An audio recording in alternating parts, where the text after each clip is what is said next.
ಎಲ್ಲರಿಗೂ ನಮಸ್ತೆ, welcome back to ಅಮ್ಮ ವರ್ಲ್ಡ್ ಯೂಟ್ಯೂಬ್ ಚಾನಲ್ ಅಂತ ಹೇಳ್ತಾ ನಾನು ಇವತ್ತೊಂದು ವಿಷಯ ಮಾತಾಡೋಕೆ ಬಂದಿದ್ದೀನಿ. ಏನಪ್ಪ ವಿಷಯ ಅಂತಂದರೆ ಕೇಳೋದು ಸಮಟೈಮ್ಸ್ ಬೇಜಾರಾಗುತ್ತೆ. ಎಕ್ಸ್ಪೆಕ್ಟೇಷನ್ ಇರಬೇಕು. ಈ ಥರ ಓವರ್ ಎಕ್ಸ್ಪೆಕ್ಟೇಷನ್ ಇದ್ದರೆ ಖಂಡಿತವಾಗ್ಲೂ ಅದು ಯಾವುದೇ ವಿಷಯದಲ್ಲಾದರೂ ನಮಗೆ ಮುಳುವಾಗುತ್ತೆ ಅನ್ನೋದಕ್ಕೆ ಇದೇ ಸಾಕ್ಷಿ.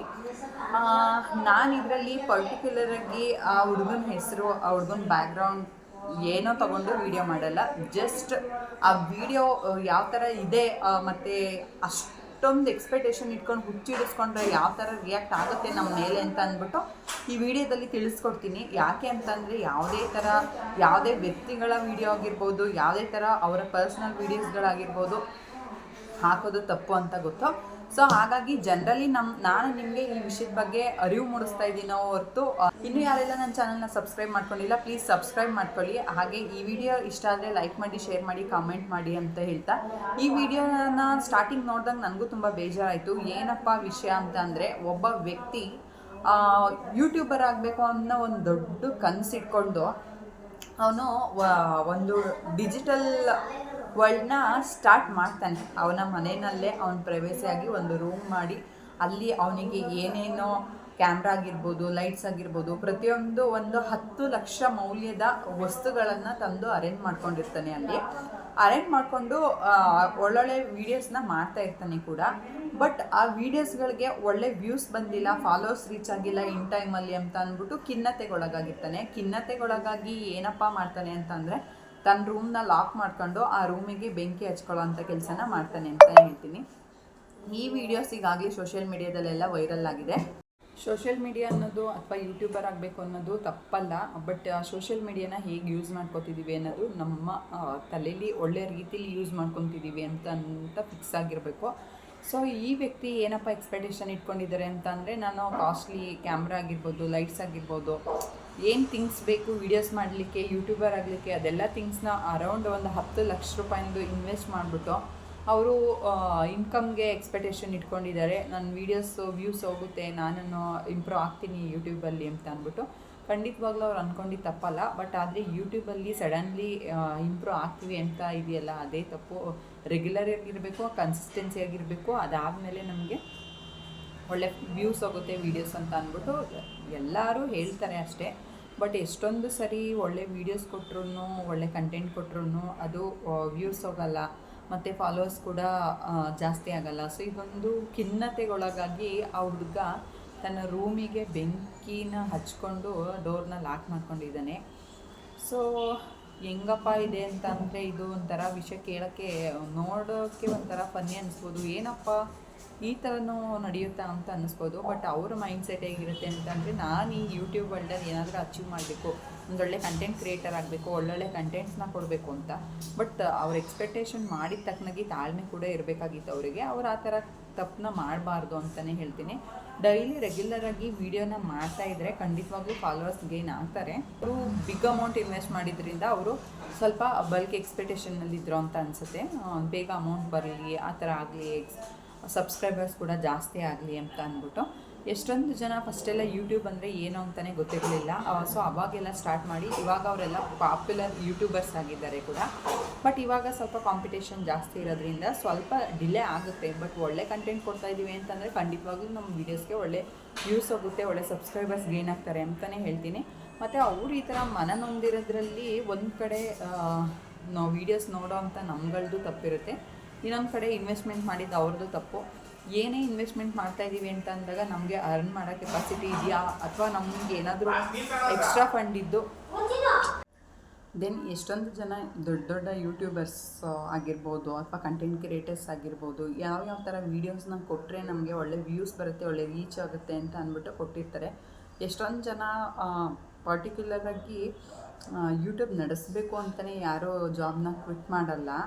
ಅದನ್ನೊಂದು ಪಾರ್ಟ್ ಟೈಮ್ ಥರ ತಗೊಂಡು ಇಂಪ್ರೂವ್ ಆದಮೇಲೆ ಅದನ್ನು ಕ್ವಿಟ್ ಮಾಡೋದ್ರಲ್ಲಿ ಅರ್ಥ ಇದೆ. ಬಟ್ ಈ ವ್ಯಕ್ತಿ ಏನು ಮಾಡಿದ್ದಾರೆ ಅಂತಂದರೆ, ನಾವು ಯಾವ ಥರ ಈಗ ಬಿಸ್ನೆಸ್ಸಲ್ಲಿ ಇನ್ವೆಸ್ಟ್ ಮಾಡ್ತೀವೋ ಅದೇ ಥರ ಇವರು ಯೂಟ್ಯೂಬಲ್ಲಿ ಕಂಟೆಂಟ್ ಕ್ರಿಯೇಷನ್ಗೆ ಅಂದ್ಬಿಟ್ಟು ಅದಕ್ಕೆ ಬೇಕಾಗಿರೋಂಥ ವಸ್ತುಗಳ ಮೇಲೆಲ್ಲ ತುಂಬ ದೊಡ್ಡ ಅಮೌಂಟ್ನ ಇನ್ವೆಸ್ಟ್ ಮಾಡಿದ್ದಾರೆ. 10 ಲಕ್ಷ ರೂಪಾಯಿನ ಇನ್ವೆಸ್ಟ್ ಮಾಡಿದ್ದಾರೆ. 10 ಲಕ್ಷನ ಇನ್ವೆಸ್ಟ್ ಮಾಡಿದ್ದಾದಮೇಲೆ ಇವರ ವೀಡಿಯೋಸ್ಗೆ ಯಾವುದೇ ಥರ ವ್ಯೂಸ್ ಆಗಿರ್ಬೋದು ಅಥವಾ ಒಳ್ಳೆ ಸಬ್ಸ್ಕ್ರೈಬರ್ಸ್ ರೀಚ್ ಆಗದಿರೋ ಕಾರಣ ಮನನೊಂದು ಈ ಥರ ಕೆಲಸಕ್ಕೆ ಕೈ ಹಾಕಿದ್ದಾರೆ. ಸೊ ಫ್ರೆಷರ್ಸ್ ಏನಿದ್ದೀರಾ ದಯವಿಟ್ಟು ಯಾವುದೇ ಥರ ಇನ್ವೆಸ್ಟ್ಮೆಂಟು ಮಾಡೋಕ್ಕೆ ಹೋಗ್ಬೇಡಿ ಗೈಸ್. ನಾನು ಪ್ರತಿ ವಿಡಿಯೋದಲ್ಲೂ ಹೇಳ್ತಾ ಇರ್ತೀನಿ, ಇನ್ವೆಸ್ಟ್ಮೆಂಟ್ ಮಾಡ್ತಾ ಇದ್ದೀರಾ ಅಂತ ಅಂದರೆ ನಿಮಗೆ ಪ್ರಾಫಿಟ್ ಬರೋ ಥರ ಇರಬೇಕು. ಇವಾಗ ಏನು ನಿಮ್ಮ ಹತ್ರ ಒಂದು ಫೋನ್ ಇದೆ ಅದರಿಂದನೇ ನೀವು ಸ್ಟಾರ್ಟ್ ಮಾಡ್ಬೋದು. ಯೂಟ್ಯೂಬು ನನಗೆ ಸೆಲ್ಫಿ ಸ್ಟಿಕ್ ಬೇಕು ಅಂತ ಕೇಳಲ್ಲ, ಮೊಬೈಲ್ ಟ್ರೈಪಾಡ್ ಬೇಕು ಅಂತ ಕೇಳಲ್ಲ, LED ಲೈಟ್ ಬೇಕು ಅಂತ ಕೇಳಲ್ಲ. ನೀವು ಬ್ಯಾಕ್ಗ್ರೌಂಡ್ ಒಂದು ಚೆನ್ನಾಗಿರೋ ಒಂದು ಬ್ಯಾಕ್ಗ್ರೌಂಡ್ ಹಿಂದೆ ಕೂತ್ಕೊಂಡು ಒಂದು ಒಳ್ಳೆ ಕಂಟೆಂಟ್ ಕೊಡ್ತಿದ್ದೀರಾ ಅಂತಂದರೆ ಖಂಡಿತವಾಗ್ಲೂ ಅಷ್ಟೇ ಸಾಕು. ಈಗ ಇನ್ಸ್ಟಾಗ್ರಾಮಲ್ಲೂ ಕೂಡ ಎಷ್ಟೊಂದು ಜನ ಕಂಟೆಂಟ್ ಕ್ರಿಯೇಟರ್ಸ್ ಇದ್ದಾರೆ. ಅವರೆಲ್ಲರ ಹತ್ರನೂ ಅದು ಯೂಟ್ಯೂಬ್ ಆಗಲಿ ಕಂಟೆಂಟ್ ಕ್ರಿಯೇಷನ್ಗಾಗಲಿ ಬೇಕಾಗಿರೋಂಥ ಥಿಂಗ್ಸ್ಗಳು ಖಂಡಿತವಾಗ್ಲೂ ಇಲ್ಲ. ಸ್ಟಾರ್ಟಿಂಗ್ ನಿಮ್ಮ ಹತ್ರ ಏನಿದೆ ಅದರಲ್ಲೇ ಪ್ರಯತ್ನ ಪಡೋಕ್ಕೆ ಕಲೀರಿ ಅಂತಲೇ ಹೇಳ್ತೀನಿ. ಯಾಕೆಂದರೆ ಈ ಥರ ಮಾಡಿದ್ದು ಅವ್ರ ತಂದೆ ತಾಯಿ ಆ ಫ್ಯಾಮಿಲಿಗೆ ತುಂಬ ನೋವಾಗಿರುತ್ತೆ. ನಿಮ್ದು ಯಾವುದೋ ಒಂದು ಚಟಕ್ಕೋಸ್ಕರ ಈಗ ಅವರು ಮನೆ ಒಳಗಡೆ ಇಟ್ಕೊಂಡು ರೂಮ್ ಲಾಕ್ ಮಾಡಿಕೊಂಡು ಎಲ್ಲದಕ್ಕೂ ಬೆಂಕಿ ಹಚ್ಕೊಂಡಿರೋದು ಎಷ್ಟು ನಷ್ಟ ಆಯಿತು ಹೇಳಿ. ಮನೆಯವ್ರಿಗಾಗಿರ್ಬೋದು, ಬಟ್ ಅವ್ರಿಗೂ ಆಗಿರ್ಬೋದು ತುಂಬ ನಷ್ಟ ಆಯಿತು. ದೆನ್ ಅವು ವ್ಯಕ್ತಿ ಪ್ರಾಣಕ್ಕೆ ಏನೂ ಗೊತ್ತಾಗಿಲ್ಲ. ಯಾಕೆ ಅಂತಂದರೆ ಅವನು ಬೆಂಕಿ ಹಚ್ಕೊಂಡಿದ್ದು ಸ್ವಲ್ಪ ಹೊತ್ತಲ್ಲಿ ಪೊಲೀಸ್ ಅಲ್ಲಿಗೆ ಎಂಟ್ರಾಗಿದ್ದಾರೆ. ಪೊಲೀಸ್ ಎಂಟ್ರಾದ ತಕ್ಷಣ ಅಲ್ಲಿಂದ ಎಸ್ಕೇಪ್ ಆಗಿದ್ದಾನೆ. ಇವರ ಒಂದು ಚಟಕ್ಕೆ ಇಡೀ ಮನೆ ಜನನೆಲ್ಲ ಬಲಿ ಕೊಡೋ ಥರ ಆಗಿತ್ತು. ಸೊ ಆಲ್ರೆಡಿ ಎಷ್ಟೊಂದು ಜನ ವೀಡಿಯೋಸ್ ಮಾಡಿದ್ದಾರೆ, ಯಾವ್ಯಾವ ಥರ ಕಂಟೆಂಟ್ಸ್ ಕೊಟ್ಟರೆ ನಿಮಗೆ ವ್ಯೂಸ್ ಬರುತ್ತೆ, ವೀಡಿಯೋಸು ಹೊಸೊಬ್ರಿಗೆ ಯಾವ ಥರ ರೀಚ್ ಆಗುತ್ತೆ, ನಿಮ್ಮ ಸಬ್ಸ್ಕ್ರೈಬರ್ಸಾಗಿ ಗೇನ್ ಆಗ್ತಾರೆ ಅಂತ ಅಂದ್ಬಿಟ್ಟು. ಖಂಡಿತವಾಗ್ಲೂ ಲಾಂಗ್ ವೀಡಿಯೋ ಮಾಡೋದಕ್ಕಿಂತ ಹೆಚ್ಚಾಗಿ ಶಾರ್ಟ್ ವೀಡಿಯೋಸ್ಗಳನ್ನ ಮಾಡಿ, ಶಾರ್ಟ್ ವೀಡಿಯೋಸಲ್ಲೇ ನಿಮ್ಮ ಸಬ್ಸ್ಕ್ರೈಬರ್ಸ್ನ ಗೇನ್ ಮಾಡ್ಕೊಳ್ಳಿ ಅಂತಲೇ ಹೇಳ್ತೀನಿ. ಪ್ರತಿ ವೀಡಿಯೋದಲ್ಲಿ ಶಾರ್ಟ್ ವೀಡಿಯೋಸ್ನ ಮಾಡಿ ಒಂದು ದಿನಕ್ಕೆ ಅಟ್ಲೀಸ್ಟ್ 3 to 4 ಶಾರ್ಟ್ ವೀಡಿಯೋಸ್ಗಳನ್ನ ಮಾಡಿ ಅಂತಲೇ ಹೇಳ್ತೀನಿ. ಯಾಕೆಂದರೆ ನಮ್ಮ ಲಾಂಗ್ ವೀಡಿಯೋ ರೀಚ್ ಆಗೋದಕ್ಕಿಂತ ಹೆಚ್ಚಾಗಿ ಶಾರ್ಟ್ ವೀಡಿಯೋಗಳು ರೀಚ್ ಆಗ್ತವೆ, ಬೇಗ ರೆಕಗ್ನೈಸ್ ಆಗ್ತೀವಿ ಕೂಡ. ಮತ್ತು ಶಾರ್ಟ್ ವೀಡಿಯೋದಲ್ಲಿ ಏನು ಲೆಂತ್ ವೀಡಿಯೋದಲ್ಲಿ ಹೇಳಕ್ಕೆ ಹೋಗಿದ್ದೀರಿ ಅದನ್ನು ಸ್ವಲ್ಪ ಶಾರ್ಟ್ ವೀಡಿಯೋದಲ್ಲೇ ಕೊಟ್ಟು ಮುಗಿಸಿದ್ರೆ ಖಂಡಿತವಾಗ್ಲೂ ನಿಮ್ಮ ಚಾನಲ್ ಲಿಂಕ್ ಮೇಲೆ ಕ್ಲಿಕ್ ಮಾಡಿಕೊಂಡು ಪ್ರತಿಯೊಬ್ಬರೂ ಒಳ್ಳೆ ಕಂಟೆಂಟ್ ಇತ್ತು ಅಂದರೆ ಸಬ್ಸ್ಕ್ರೈಬ್ ಆಗ್ತಾರೆ. ಈ ಥರ ಹುಚ್ಚಾಟಕ್ಕೆಲ್ಲ ಕೈ ಹಾಕ್ಬಿಡಿ ಅಂತಲೇ ಹೇಳ್ತೀನಿ. ಪ್ರತಿಯೊಬ್ಬರೂ ಇನಿಷಿಯಲಿ 0 ವ್ಯೂಸ್ ಬಂದ್ರೂ ಅಕ್ಸೆಪ್ಟ್ ಮಾಡ್ಕೋಬೇಕು, 10 ವ್ಯೂಸ್ ಬಂದ್ರೂ ಖುಷಿ ಪಡಬೇಕು, 30 ವ್ಯೂಸ್ ಬಂದ್ರೂ ಖುಷಿ ಪಡಬೇಕು. ಯಾಕೆಂದರೆ 0 ಲೆವೆಲಿಂದನೇ ನಾವು ಗ್ರೌತ್ ಆಗೋದು. ವಿತೌಟ್ 0 ಯಾವುದೇ ಥರ ನಮಗೆ ಸಕ್ಸಸ್ ಇಲ್ಲ ಅಂತಲೇ ಹೇಳೋಕ್ಕೆ ಇಷ್ಟಪಡ್ತೀನಿ.